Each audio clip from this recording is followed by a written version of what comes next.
ഖബറിൽ ചിതലും പുഴുക്കളും താവളം പെരുത്തുണ്ടതിൽ ചിതലും പുഴുക്കളും താവളം പെരുത്തുണ്ടതിൽ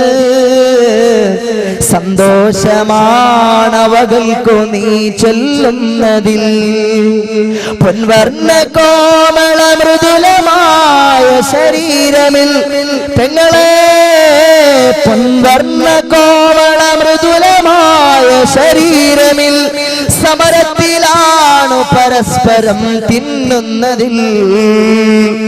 ആരുമാരും വരത്തില്ല ഖബറിന്റെ ഉള്ളിൽ ആരുമാരും വരത്തില്ല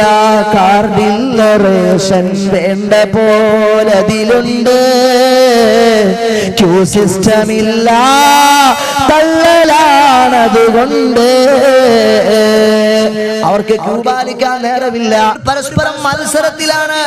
അവർ പരസ്പരം മത്സരിച്ച് നമ്മളെ തിന്നുകയാണ് ഞാനും നിങ്ങളും കാത്തു സൂക്ഷിക്കുന്ന ഈ ശരീരമുണ്ടല്ലോ ഒരു 3 ദിവസം കഴിയുമ്പോൾ ഖബറിന്റെ അഗാധതയിൽ വെച്ച് പൊട്ടി ഒഴുകുകയാണ് അത് ചീഞ്ഞ് നാറാൻ തുടങ്ങുകയാണ് അഴുകാൻ തുടങ്ങുകയാണ് കണ്ടിട്ടില്ലയോ ഏതെങ്കിലും ഒരു ഭാഗത്ത് നമ്മുടെ വിളയിലോ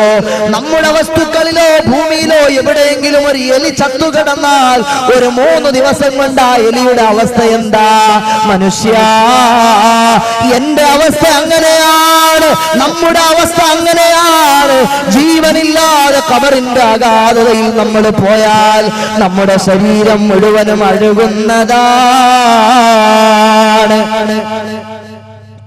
അഴുകുന്നതാണേ 3 ദിവസം കൊണ്ട് സുഹൃത്തുക്കളെ നമുക്കുള്ള നേത്രം 2 പെങ്ങളെ ഒരുപാട് തവണ സുറുമ എഴുതിയ കണ്ണുകളില്ലേ ബ്ലക്ക് ചെയ്ത് ക്ലീൻ ഷേവാക്കിയ കണ്ണുകളില്ലേ അതിന്റെ സ്ഥാനത്ത് വലിയ 2 ഗുഹകൾ ഉണ്ടാകുകയാണ് ഉടൻ തന്നെ മുഖമിൽ കാണുമേ ഗുഹ 2 നോക്കുന്ന പക്ഷം മണ്ടുമേ ഭയം കൊണ്ട് ഒരു വാപ്പാന്റെ മോനും അത് നോക്കി നിൽക്കാൻ ധൈര്യമില്ല ഇതൊക്കെ നീ ചിന്തിച്ചു കരയുക സോദരാ എന്നാൽ സുറൂറായി നീ കടക്കും മറുകരാ ഈ ദുനിയാവിൽ ജീവിച്ചിരിക്കുന്ന സമയത്ത് അല്ലാഹുവിനെ ചിന്തിച്ച് നമ്മൾ കരഞ്ഞ് ഖബറിന്റെ ഭയാനകതയെ കുറിച്ച് ഞാനും നിങ്ങളും ആലോചിച്ചാൽ ഒരുപക്ഷേ നമ്മുടെ ഖബർ റൗളത്തും മിൻ റിയാദിൽ ജന്ന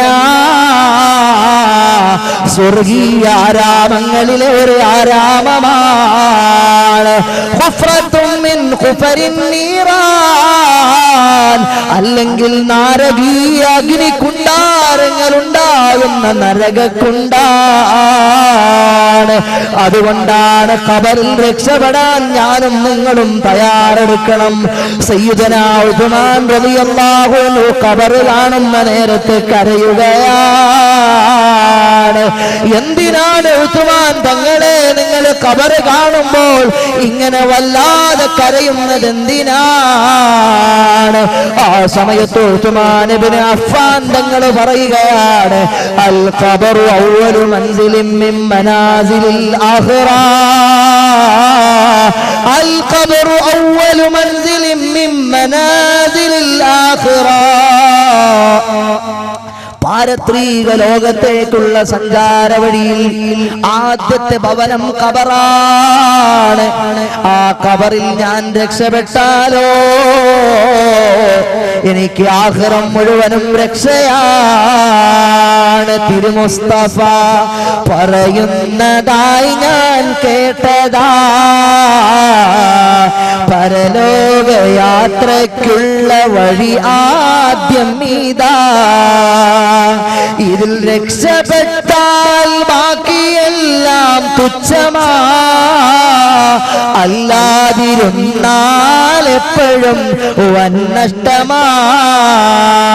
ഖബറിൽ ഞാനങ്ങ് രക്ഷപ്പെട്ടാൽ എന്റെ ആഖിറം രക്ഷയാ